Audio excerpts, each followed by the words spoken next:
Hey, YouTubers, Facebookers, physics enthusiasts, people who are just trying to get a D in their physics class. Kinetic Mind 89 here, going to teach you some more physics today. We're talking about motion of a charged particle in a uniform magnetic field. But before I get into that, two quick things. I wanted to re-articulate what a magnetic field is in more simple terms than my last video, in I think the most simplistic terms possible. A magnetic field is simply this: the region surrounding a charged particle in motion. So if you have an electron moving or a proton moving, I don't know, I just did the motion with my hands like that, but if you have an electron moving or a proton moving, the area around those particles, because they are charged, so the region around those particles as they move is the magnetic field. And you can also have an electron or a proton rotate about its own axis and not actually go anywhere besides rotating around its own axis. The region surrounding it is also a magnetic field because it is a charged particle in motion, and the region around it by definition is the magnetic field. Second thing I want to talk about really quickly, I want to show you guys my cool little invention. I talked about the right-hand rule a little bit. This is just a paper device I made.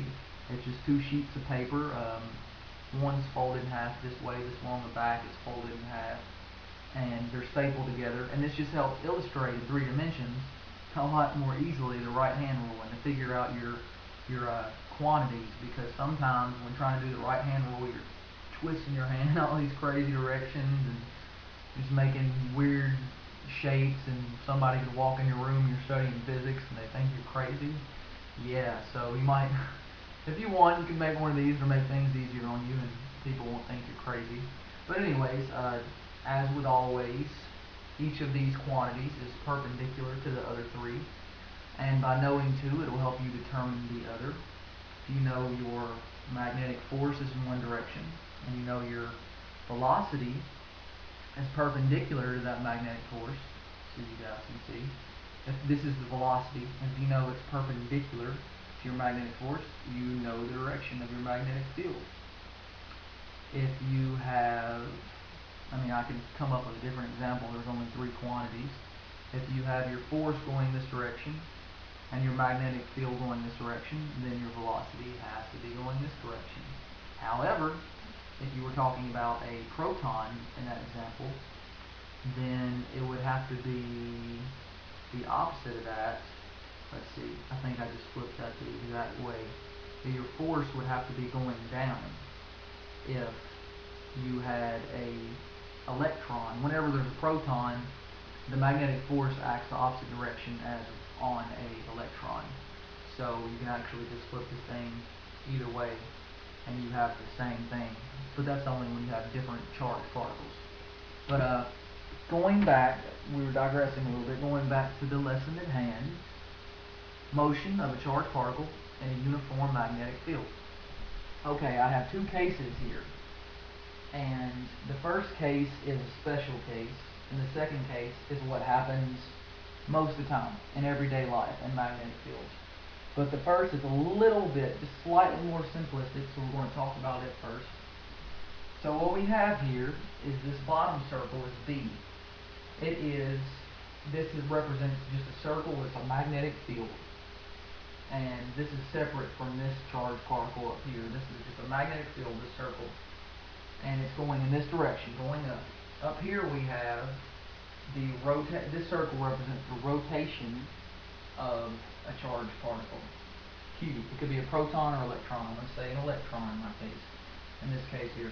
What we have is these 2 circles, the circle that forms the magnetic field, that region, and the circle that's the rotation of the charged particle are exactly parallel. My drawing's not exactly parallel, but for this example, they're exactly parallel. And what happens there, you're going to end up having this charged particle. It's going to rotate continuously and not leave. It's going to stay in this magnetic field, whether this particle is an electron or a proton. That's when our x and y axis it's a 90-degree angle here. And there's motion on the z axes. You can't see that in this 2 dimensions, but imagine this particle rotating around the circle and in and out, in and out. But it's not going up any. There's no motion in the y direction. And that's why it stays that way, because there's no initial y. So v and dy equals 0 here. In this case, the more everyday case, we have an initial velocity in the y direction. And what happens there is this angle becomes obtuse between the x and y axis, and what we'll get with that initial y, this will continue, it'll start self-perpetuating, it'll form a helix, and it'll continue to go up. And again, the reason for that is because over here we just have a v in the z direction. Essentially, we're going in a circle. We have it in the x direction as well. We're going in and out and back and forth. We're not going up any. Over here, we actually have a upward motion in the initial velocity. So what happens with that is, since in a magnetic field, the magnetic force cannot affect velocity, only direction of velocity, which I stated in the previous video. Since it can't affect the velocity but just the direction, since we already have the direction of this velocity, it acts on that direction, and since the velocity was going upward in the first place, it continues to go upward. And now this thing just spirals until this particle leaves the magnetic field. So that's the second case. We have essentially 3 variables that you'll be asked to find.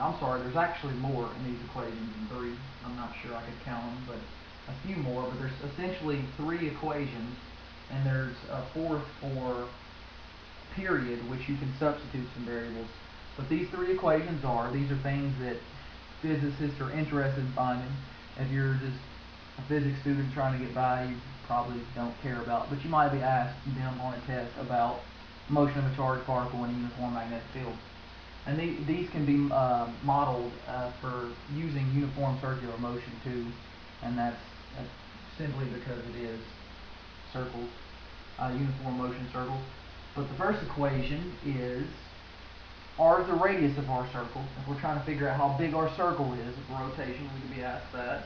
The variables we need to know for that is m is the mass of your charged particle, which is usually given proton or electron. Protons are a little heavier. The velocity of your particle, the strength of the magnetic field, which will be in Tesla, Q, the charge of the particle, which will be in coulombs. It's 1.6 times 10 to the something. It's the same for electrons and protons. Velocity will be in meters per second, and mass will be in kilograms. Here, I don't know the name of this Greek letter, it's not a W, but this is for angular speed, and the variables you'll need to know to find it is Q, which is charge of the particle, V, which is the strength of the magnetic force, and M, which is the mass of the particle. Down here we have, on this third equation, we have P, which is period, which is how long it takes to rotate around the circle one time, the circle that's rotating about. We need to know 2 pi. M, the mass of the charged particle. Q, for the charge of the particle again. I'm just stating these again to be explicit, just to explain over and over again. B is the strength of the magnetic field. And down here, to find P for a different equation, we need 2 pi and also R and V. And these equations can be substituted to find different things. You can substitute one and the other, or you can manipulate them algebraically to get variables that's within the equation. But I assume you know algebra, so I won't go into that. And also up here, if you can see this V equals square root of Vy squared plus Vz squared. That's this case when you do have motion in the y direction. Over here, you would just use V. You would just use a simple V, whatever V is given. You don't need to do this because you don't have V in the y direction. When you have V in these 2 directions here like this, well, actually you'd have it in 3. You'd have it in X, but the X is irrelevant. When you have it in Y and Z, you're going to need to do this. You're going to need to know your vector velocity, your sum, your total velocity. When you add up those 2 components, you square them, add them up, and take the square root of that. But with that being said, we're going to get into our problem that we'll actually use these equations, and the first part of the problem actually uses this manipulated to where you get d. So you would actually multiply times QB to get it on the left side. Because remember, whatever you do to one side of the equation, you do to the other. I guess I am talking algebra lessons, I suppose. And then you would actually divide by m. But I'll go ahead and state the problem before I actually talk more about that. The problem is a proton is moving in a circular orbit of radius 14 centimeters, 14.0 centimeters, in a uniform 0.35 Tesla magnetic field directed perpendicular to the velocity of the proton. So, got a proton moving in a circle. The circle has a radius of 14 centimeters. Just resetting everything. Magnetic field is 0.35 Tesla. And it wants to know the translational speed, which is velocity. Okay, so I'll put the equation up there, and then I'll put in the variables that we know. And V equals charge of particle times magnetic field times the radius of the orbit over the mass of the proton. Okay, and we are given Q is the constant. I'll go ahead and write this out. Let's see, it's 1.60 times 10 to the negative 19th. And again, that is coulombs times 0.35 Tesla times 14 times 10 to the negative 2 centimeters, because that is in meters as opposed to centimeters. That just those decimal places make that meters. And that is all over 1.67 times 10 to the negative 27 kilograms. So let's just really quickly identify, and this is V again we're looking for. Let's identify these variables up here. We have Q, which is what's in our equation. We have B, which is the strength of the magnetic field, and we have R, which is the radius of the rotation of the particle. And we have the mass down here. And what that will give us, when we multiply these things and divide them out, is 4.69. And excuse my bad handwriting, sometimes it's a little iffy, times 10 to the 6 meters per second. And that's what you'll get for that equation. That's part A. So that's what it asks for part A. For part B, we are asked to find the period of the circular motion of the proton. And actually for this equation, or I'm sorry, this part of the problem, we are using this equation. So I'm not even going to rewrite it again. It's right here. It's not even algebraically manipulated. I'm just going to write out the actual value. So we're looking for T, so 2 pi times 1.67 times 10 to the negative 27 kilograms. That's the weight of a proton. Goodness, that's small. And that is divided by 1.6. Let's see here. 1.6 times 10 to the negative 19th coulombs. That's the charge of the particle. And that is times 0.35 Tesla. And again, to be explicit, we are looking for T. And what we have here, 2 pi, then we have our mass, then we have our Q, and then we have our B. And we do the math here, we get 1.87 times 10 to the negative 7 seconds. So that doesn't take very long for that particle to do one full rotation.